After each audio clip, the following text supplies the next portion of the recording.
민수기의 말씀은 어려운 것 같지만 또한 광야 생활을 통해서 우리 인간들이 어떻게 살아야 되는지를 보여주고 있는 말씀이죠. 그러면서 오늘날 우리가 잘 묵상해서 보아야 되는 그러한 말씀들이기도 합니다.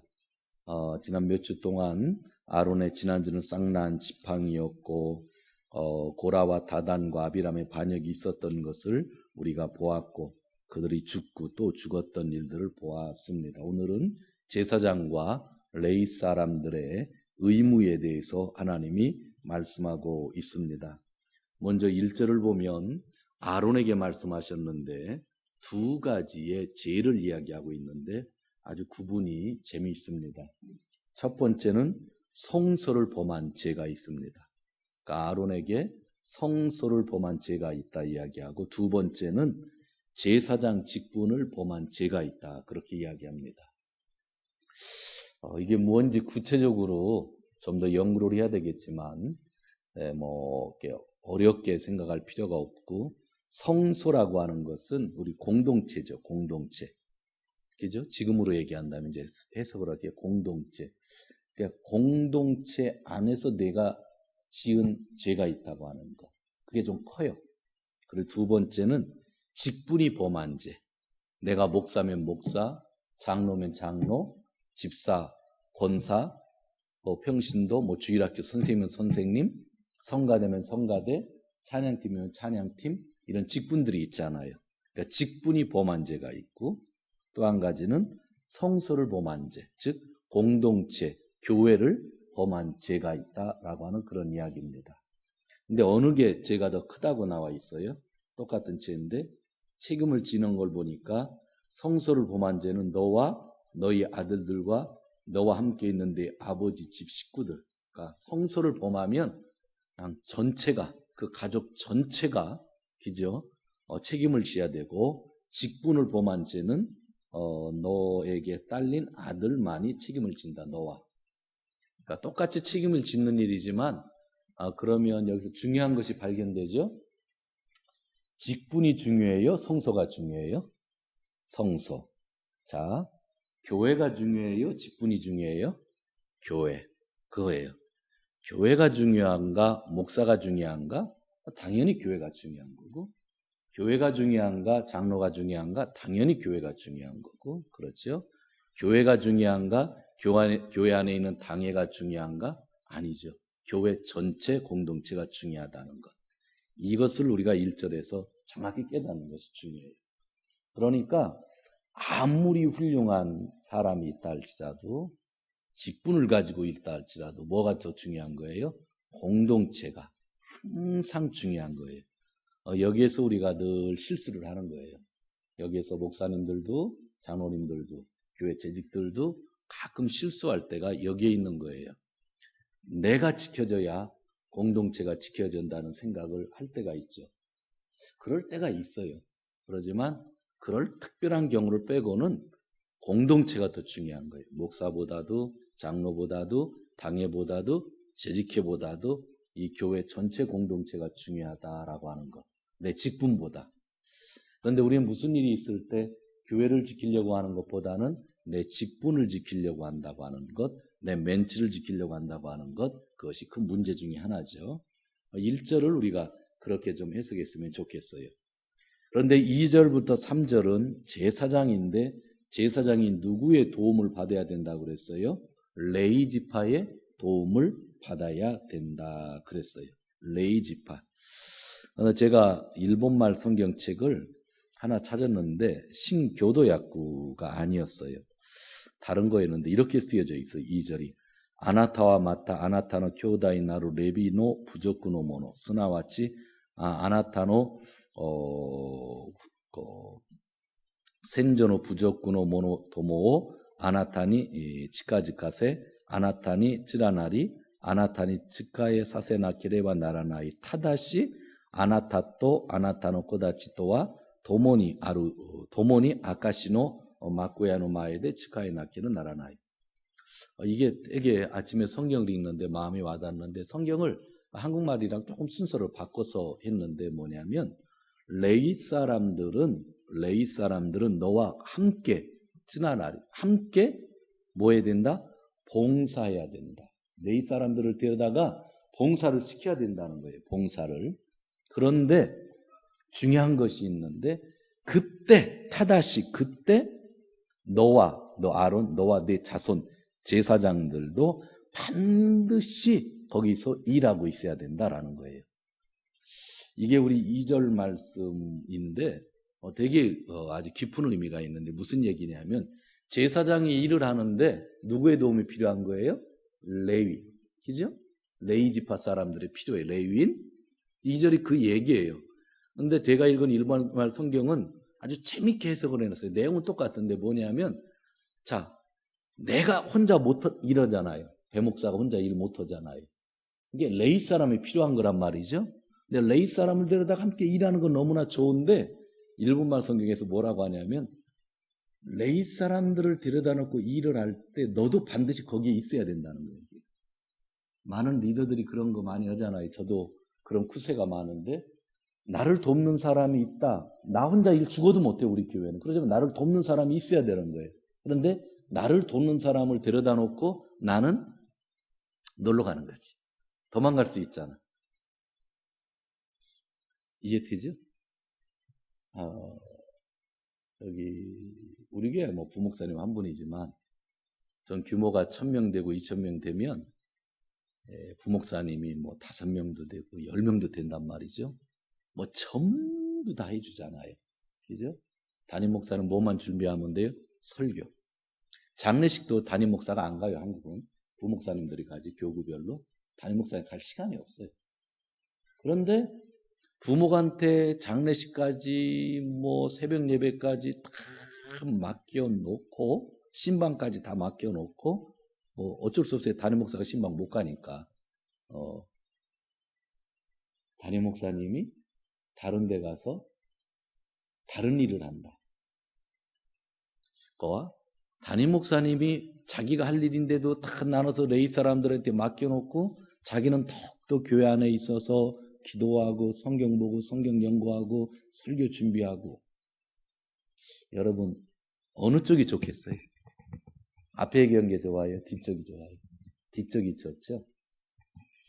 이거는 저희들 오늘 사역자들에게 이야기하는 아주 중요한 이야기인데 나 혼자 일을 못하기 때문에 협력자들을 얻어서 일을 할 때에 협력자들에게만 일을 맡겨놓지 말고 그 자리에 누가 있어야 된다? 내가 있어야 된다는 얘기를 하는 거예요. 그러니까 내가 일하는 데에서 누군가를 데려다가 협력을 시키는 거지 나를 협력한다고 협력한 사람을 데려다 놓고 내가 빠지면 그거는 하나님의 일이 안 된다라고 하는 그런 이야기를 하고 있는 것이 오늘 2절에 있는 말씀이에요. 전 이 말씀이요 읽으면서 되게 부끄럽기도 했지만 되게 의미가 깊은 말씀이라고 생각했어요. 제사장이 있어요. 혼자 일을 못하니까 레위 사람들을 데려가 일을 해요. 일이 라꾼이 나룰까라 그럼 너희들이 좀 맡겨줘라 하고 뒤에 가서 잠잘 수도 있고 뭐 잠깐 나갔다 올 수도 있잖아요. 그게 아니라는 거죠. 나 혼자 못하는 일 누가 도와주러 왔으면 그 자리에 내가 항상 있어야 된다. 교회 안에 항상 누가 있어야 된다? 담임 목사가 있어야 된다라고 하는 그런 이야기를 하고 있는 거예요. 되게 중요한 이야기 같죠. 저처럼 많이 안 다니는 사람은 조금 덜 양심의 가책은 오는데 좀 돌아다녔으면 좋겠는데 어떻게 하면 밖으로 많이 돌아다닐 수 있어요? 우리 려나 선생님은 늘 학교만 있죠. 아이들만 데리고 있죠. 집이랑 거기만 왔다 갔다 하죠. 어제 밤잠 잤어요? 그랬구나. 우리 추집사님은 집에만 있나? 보통? 집이랑 교회만 오나? 우리 하집사님 집 아니면 교회고 또 다른 일이 있어요? 우리 마이다 권사님이랑 한성희 권사님은 집보다 교회 있는 시간이 더 길고 그죠? 저도 그런 것 같은데 그러면서도 나가서 해야 할 일들이 목사들이 참 많기는 한데 그럼에도 불구하고 될 수 있는 한 교회 안에서 말씀 보고 설교 준비하고 성경 가르칠 거 준비하는 게 되게 중요한 것 같아요. 대학 교수님들 일주일에 3강의밖에 안 거든요. 3강의. 근데 목사가 그 대학 교수님들이랑 똑같은 일을 한다면 일주일에 3편 설교밖에 못해요. 주일날 설교, 수요일날. 그다음 새벽 예배 1번, 2번.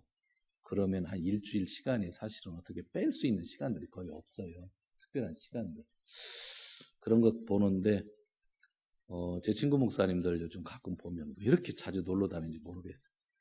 제가 어지간해서 이 밴드 같은 걸 안는데 하도 친한 친구들이 밴드 들어오라고 해가지고 카톡 오면 어떻게 페이스북 오면 자기 노는 게 다 들통난 다음에 근데 밴드 하면 비밀 그룹이니까 친구들끼리 아무리 무슨 얘기를 하고 놀러 다니고 거기다 사진 올려도 밖으로 나갈 일이 없잖아. 나를 초대해서 들어가는데 10명이 같이 밴드를 하는데 늘 사진 올리는 게 지네 자식 새끼들 얼굴 사진 찍어서 이렇게 착하다 착하다. 나 그게 제일 싫어. 나도 우리 애들 되게 사랑하는데 자식 자랑만 하는 게 제일 싫고 이 정도 나이 돼서 뭐 이렇게 자식 자랑을 하는지 모르겠어. 가끔 말썽표야 그 애들이 크지.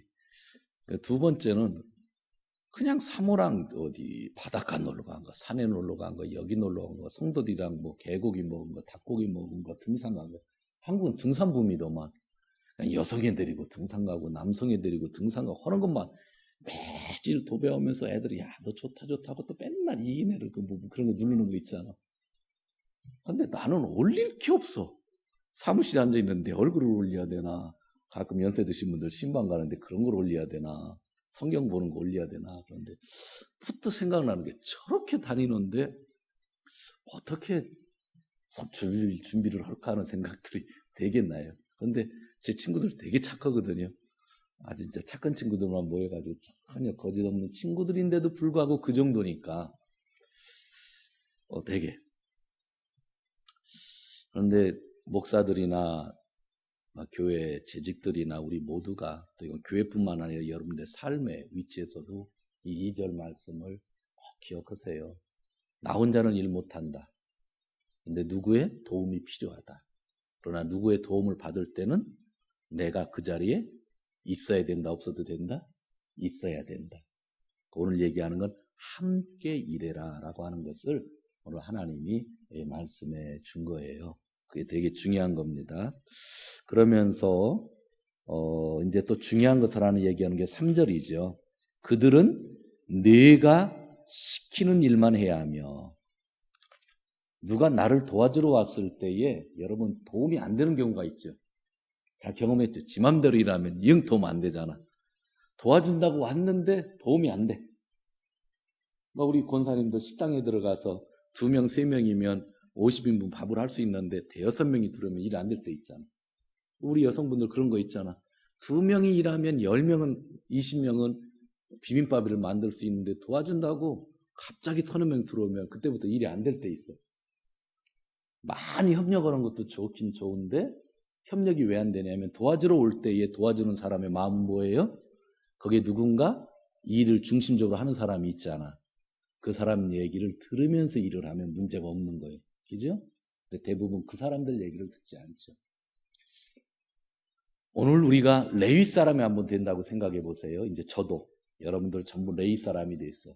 어느 제사장이 있는데 그 사람의 일을 도와주러 갔어. 그럼 우리 마음엔 그런 마음이 들어. 네가 바빠서 내가 도와주니까 너는 땡 잡았다. 넌 나한테 감사해야 돼. 너는 나한테 밥 한번 사야 돼. 하는 마음으로 가면 100% 상처받습니다. 도와주러 갔는데 저 사람이 나한테 좋은 말로 하지 않고 표정도 그렇고 영 내 수고를 알아주지 않죠. 그러나 도와주러 갈 때는 오늘 성경에 있는 말씀 그대로 저 사람의 말을 들을 각오를 하고 도와주러 가야 돼요. 그러니까 저 사람이 시키는 대로 하겠다는 마음을 가지고 가야 돼요. 거기는 목사, 장로, 권사 상관없고 그날 그 일을 하는 일에는 그 부분에 있어서 리더가 있는 거예요. 그죠? 거긴 직분 상관없어. 목사, 장로, 권사 상관없이 오늘은 그 부분.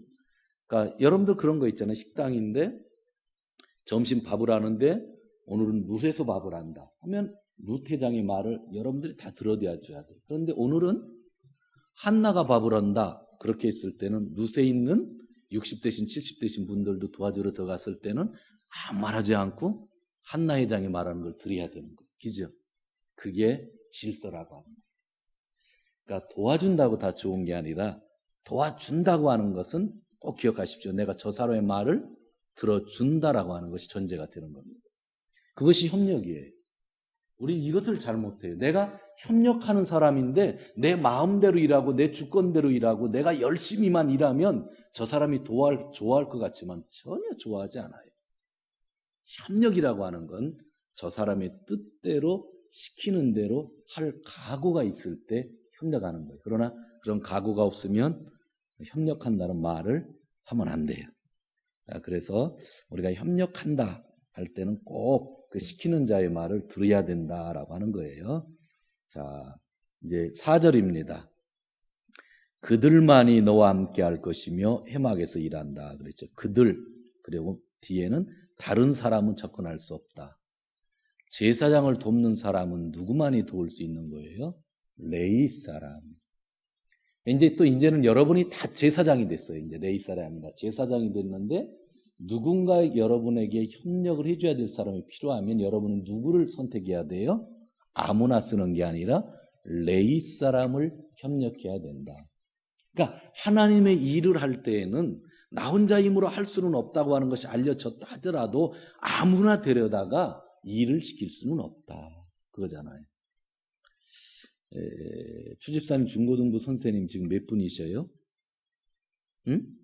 셋, 둘, 셋, 뭐 한 명 청년 하나 들어왔죠? 매주 참석 잘해요? 지난주 왔어요? 아, 그렇구나. 그런데 선생님들이 참 부족하잖아요. 우리 연아 선생님 지금 주일학교 몇 명이에요? 선생님들? 매주 출석 잘해요? 네, 감사하네. 그런데 이제 선생님들이 책임을 지고 있을 때 교회에 100여 명이 되는 성도들이 있고 150명이 되는 성도들이 있는데 나 봉사하고 싶습니다 했을 때 아무나 이렇게 선뜻 예스 하는 마음이 들어요? 잘 안 들어요? 안 들죠. 와서 진짜 잘 견딜 수 있는 사람이면 좋겠다는 생각을 하잖아요. 애들 가르치니까. 그거는 차별하는 것이 아니라 아주 중요한 거예요. 이 친구가 왔을 때 진짜 아이들을 잘 사랑할 수 있는 사람인지. 중요한 것은 또 아이들을 가르칠 수 있는 지식이 있어야 돼요. 선생님들은 지식 없으면 안 돼요. 지식이 꼭 있어야 되는 거란 말이죠. 그런 것들. 그러니까 내가 제사장이 돼서 누군가 도움을 얻을 때는 내가 잘 선택해야 된다. 전 예수님의 방법이 최고의 방법이라고 생각해요. 예수님이 큰 기적을 베풀었을 때에 막 2만 명이 와서 빵을 먹었잖아요. 5천 명이지만 사실 2만 명이잖아요. 여자들, 아이들까지 포함하면. 그리고 어떤 사람은 부자였는데 나 예수님 제자가 되겠습니다. 왔어요. 그럼 예수님은 그 부자가 왔으니까 얼마나 좋겠어요. 예수님도 그룹으로 다녔기 때문에 잠을 자야 되고 먹을 것이 걱정이 많았다고요. 3년 동안 그 돈이 얼마나 들었겠어요. 돈이 있는 사람이 온다고 하면 좋겠어요, 안 좋겠어요? 그런데 또 그 사람이 또 착하게 사는 사람이거든. 예수님한테 은혜 받아가지고 예수님이 하는 일을 보고 나 제자가 되겠다고 하니까 예수님이 그래 잘했다고 받아줬어요? 안 받아줬어. 있는 거 다 팔고 오라고 한다더니 뭔가 조건을 항상 주셨어. 그러니까 내가 예수님의 제자가 되고 싶습니다 하면 잘 읽어보세요. 예수님은 항상 조건을 따졌어. 그죠? 그런데 예수님이 제자를 선택할 때는 그런 거 안 가리고 그냥 와라 그랬어. 그런 생각 해본 적 있어요? 내가 예수님의 제자가 되고 싶어서 막 하면 예수님이 꼬치꼬치 따졌어. 그런데 예수님은 제자를 삼을 때 자기 마음에 드는 사람이면 세리도 좋고 어부도 좋고 그죠? 괜찮은 거야. 부자도 좋고 그냥 자기 이러던 사람 붙잡았고 야 너 나 따라와 그랬다고. 사람은요 자기가 선택해서 쓸 때에 효과가 가장 커요. 이건 법칙입니다. 법칙이에요. 그래서 일본의 총리가 장관들을 뽑을 때는 파벌들끼리 이렇게 조정을 하지만 결국은 누가 뽑아요? 장관, 총리가. 한국도 결국 장관들은 누가 세워요? 대통령. 그런데 이제 누가 국회에서 또 승인을 해야 되니까 되게 힘들지만 너무 그렇게 까다롭게 할 필요 없어요. 어느 정도 그래야 되면 대통령이 쓰겠다 하면 그냥 봐줬으면 좋겠어. 지금 있는 대통령 제가 좋아하지도 않고 싫어하지도 않고 그런데 그냥 형식으로 그분이 자기가 일하겠다고 국민 중에 뽑겠다고 하는데 그냥 뽑게 놔두지. 기죠? 자기들끼리 검증. 그걸 뭐 그냥 정치에서 된다 안 된다 몇 달 동안 끌잖아요. 참 그런 거 너무 싫어요. 근데 예수님의 방식은 사람을 자기가 선택했죠. 여러분들이 앞으로 사장님 되고 또 앞으로 또 교회에서 또 좋은 리더가 될 때 진짜 무슨 일을 할 때에 모집하는 것도 중요하지만 필요한 사람은 자기가 기도하고 보고 하나님의 음성을 들으면서 선택하는 게 확률적으로 더 좋습니다. 항상 되게 중요한 거예요. 기도하고 저 신앙이 뭐 나한테 잘한다고 해서 그 사람 뽑는 게 아니라 내가 객관적으로 기도하고 판단해서 그렇게 한 사람이야지. 이게 정치적으로 이렇게 메꿔져서 오는 사람들은요 피곤합니다. 힘들고. 성경 보면 어떻게 살아야 되는지 답이 다 나오잖아요. 그러니까 우리가 맨날 사람들 뽑아서 고생하는 것이 이런 것들을 지키지 않아서 그래요. 자, 그러면서 5절입니다. 성소 안에서 하는 일, 제단에서 하는 일은 너희들만 할 수 있다. 협력하는 사람을 내가 데려왔지만 협력하는 사람이 무슨 일이든지 다 할 수 있는 건 아니에요. 그죠? 협력은 받지만 협력해주는 일만. 그죠? 우리 한송이 권사님이 지금 소고기국을 끓이고 있어요. 소고기국을 끓이는데 마이다 권사님도 도와주고, 그죠? 우리 이주연 성도님도 도와주고, 하집사도 도와주고 그래요. 그러면 소고기국 끓이려면 뭐가 필요해요? 미역이 필요하죠. 그죠?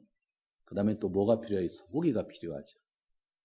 소고기국에 파는 집어넣는 거 아니죠? 미역국에 파는 넣으면 안 되죠? 파 넣어보신 적 있어요? 절대로 넣으면 안 됩니다. 미역국에 파 넣으면 저 같은 사람도 아는데 절대로 파는 넣는 거 아니에요. 미역국에는 안 맞는 겁니다. 설레설레 하네. 또 계속 또 파 넣고 드시겠다고 하네. 그런데 또 어느 때는 뭐 감자를 좀 썰어 넣을 수도 있잖아요. 그런데 우리 마이다 원사님이 감자를 썰고 하집사님이 소고기를 자르고 또 우리 이주연 성도님이 또 미역을 씻어서 불려놨어요. 그러지만 그렇긴 도와줄 수 있지만 우리 추집사님이 와가지고 거기 다 집어넣고 거기다 양념을 치려고 하면 권사님 화내신다. 왜냐면 마지막 양념은 대장이 치야 되는 거예요. 그날 소고기국을 끓이려 하는 사람이 그거를 다 따로따로 준비할 수 있지만 마지막 일은 그죠? 양념 내고 하는 일은 그 중심되는 사람 제사장이 하는 거지. 근데 레위 사람을 불러서 얼마든지 협력은 얻을 수 있지만 제사장만이 하는 일이 있다고 하는 걸 오늘 얘기하는 거예요. 맞죠? 요게 깨지면 제사가 안 되는 거죠. 요게 깨지면 맛있는 소고기국이 안 나오는 거예요. 그렇죠? 요게 우리 삶 속에 지금 제가 적용하는 얘기들을 하고 있는 거예요. 그래서 내가 제사장일 때는 어떤 사람에게 협력을 구한다 하면 정확하게 구분을 정해줄 것이며 또 내가 레위 사람이라고 한다고 하면 내가 넘어서는 안 되는 선이 있다고 하는 것이죠. 그래서 꼭 지켜주면 좋겠다라고 하는 그런 얘기를 하는 겁니다. 자, 6절입니다. 6절. 나는 이스라엘 자손 가운데 너희를 선택했는데 레위 사람을 너희에게 뭘로 줬다? 선물로 선택했다. 이거는 제사장이 잘 생각해. 나를 도와주러 오는 사람은 귀찮은 사람이 아니라 하나님이 나에게 주신 뭐다? 선물이다. 요 하나만 기억해도 나 도와주러 오는 사람들 이뻐 보이겠죠? 자, 저를 한번 따라하세요. 나를 도와주는 사람은 하나님의 선물이다. 아유, 요 생각만 하고 있으면 누가 나를 도와주러 올 때 되게 이쁘겠죠? 예, 그겁니다. 그거예요. 자, 그러면서 오늘 말씀을 여기까지인데 오늘 말씀은 제가요 일부러 이렇게 한 절 한 절 읽으면서 내용을 좀 확인하고 싶었어요. 그러면서 오늘 전부를 보니까 중요한 구절을 한 구절, 몇 구절 더 보고 끝낼게요. 20절을 보세요. 20절. 여러분들이 8절에서 20절까지는 제사장의 목을 얘기해요. 그러니까 제사장의 월급을 얘기하는 거예요. 제사 드린 것 중에 제사장이 가져야 되는 목을 얘기하는데 그거 다 괜찮아요. 다 괜찮고 20절을 같이 읽습니다. 시작. 주님께서 아론에게 말씀하셨다. 너는 그들의 땅에서는 아무런 유산도 없다. 그들과 더불어 함께 나눌 목이 너에게는 없다. 이스라엘 자손 가운데서 내가 받은 목, 내가 차지할 유산은 바로 나다. 12지파가 있는데 12지파 중에서 다른 11지파는 땅들이 있어요. 근데 레위지파랑 제사장만큼은 땅이 없어요. 그러니까 제사 드리는 것을 가지고 10분의 1을 가지고 먹고 사는 거예요. 먹고 살아도 나중에 제사장은 좀 젊어서 은퇴해야 된다고 그랬죠. 은퇴하고 나니까 빵도 집도 자기 자식이 제사장은 레위 사람은 먹고 살라면 얼마나 자신에도 갈고 좀 살아나오는 심부에 재미가 있잖아요. 그러니까 저희 같은 목사들이 정직하게 살면 그래요. 정직하게 살지 않으면 돈 많이 쌓아놓고 사는 게 재밌지. 은퇴할 때 돼서 그냥 교회한테 집한테 사달라고 하고 은퇴 직접 받아가지고 성도들보다 잘 살면 얼마나 재밌어. 근데 성경적으로 살으면 교회에서 집 사달라고 하면 안 돼. 은퇴할 때 맞죠? 근데 학교마다 이런 집 사달라고 하는 거니까 여기는 집사님이 돈 벌어서 거기 있지. 주입사 집사님 말이야. 당사자 이렇게 다른 목사님한테 나중에 살아요. 그런데 얼마나 쓸쓸하겠어요. 그죠? 그런 생각 안 해보셨어요? 여러분은 가난해도 해서 내가 저축해서 나는 은퇴해서 집을 하나 갖겠다는 꿈이 있지만 목사님들이 좋은 사태에서 살고 있는데 은퇴하면 다운 목사에 위해서 배워줘야 되죠.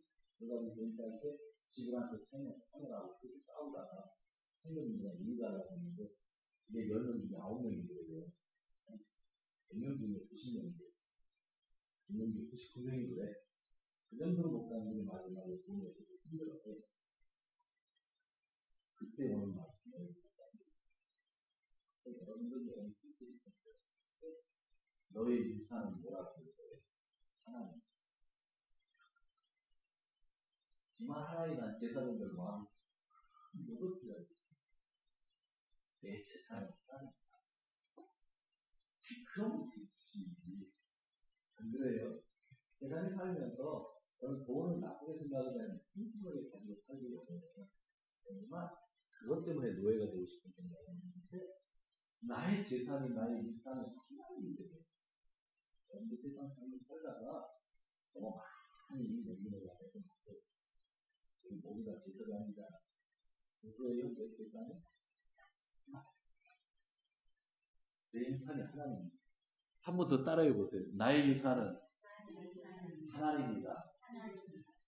마음만 목사들 마음에 힘든들 마음에 있으면 교회에서 정말 역사를 지키고 나의 유산은 하나님이다. 또 은혜되는 구절이 또 하나 있었어요. 하나만 더 찾아보도록 할게요.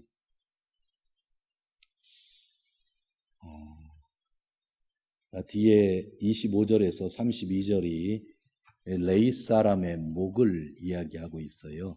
레위 사람의 목인데 10분의 1이 레위 사람의 목이고요. 또 제사장은 레위 사람이 드린 10분의 1이 또 제사장의 목이라고 그렇게 쓰여져 있는데 그것은 여러분들이 집에서 읽어보면 될 것 같아요. 그게 21절에서 32절입니다. 그냥 오늘은 여기까지만 말씀을 하려고 하겠습니다. 안 읽은 구절이 있었네요. 그 19절입니다. 19절 같이 읽습니다. 이스라엘 자손이 들어올려 나 주에게 바친 거룩한 제물은 내가 너와 내에게 딸린 아들 딸에게 영원한 분깃으로서 모두 준다. 이것은 너와 너의 자손을 위하여 주 앞에서 대도를 지켜야 하는 소금 언약이다. 소금 언약. 소금 맛이 변해요? 안 변해요? 안 변하죠. 변하지 않는 언약이라는 것.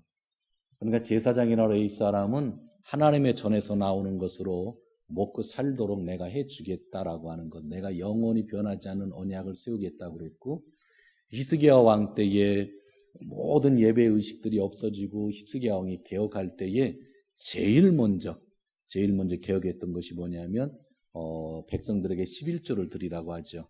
그래서 그 11조를 가지고 누구를 주라고 한 거예요? 레위 사람들과 제사장들.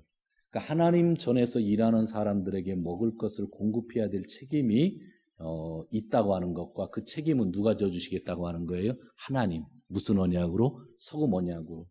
자기 땅이 없으니까 얼마나 불안하겠어요. 그죠? 그때 하나님이 야 너희들 절대로 굶겨주지 않아. 굶겨줄게 안 만들어. 이것은 언약인데 소금 언약이야 하신 거예요. 그리고 나서 20절에 그럼에도 불구하고 땅 생각날 때마다 너의 유산은 나다 하는 말씀을 주신 거예요. 오늘 제가 거꾸로 읽었습니다. 거꾸로 읽는데 그렇게 됩니다. 하여튼 우리 성도님들 1절에서 7절까지는 우리가 제사장의 입장에 있을 때와 레위인의 입장, 내가 일을 하는 입장과 도와주는 사람의 입장 그거 잘 생각해서 읽어보시고요. 오늘 진짜 은혜되는 말씀 제가 아침에 계속 묵상했던 말씀 중에 하나는 아까 얘기했던 2절입니다. 도움받는 사람이 왔을 때 나는 도망가면 안 되고 같이 일해야 된다고 하는 것과 마지막 나의 유산은 누구라고요? 하나님. 가나안 땅도 아니고 그죠? 이런 교회 건물도 아니고 내 집도 아니고 내 유산은 하나님이다라는 마음이 목회자나 우리 모든 성도님들에게 마음에 있다고 한다면 참 그 교회는 참 좋은 교회가 되겠다라고 하는 생각을 합니다.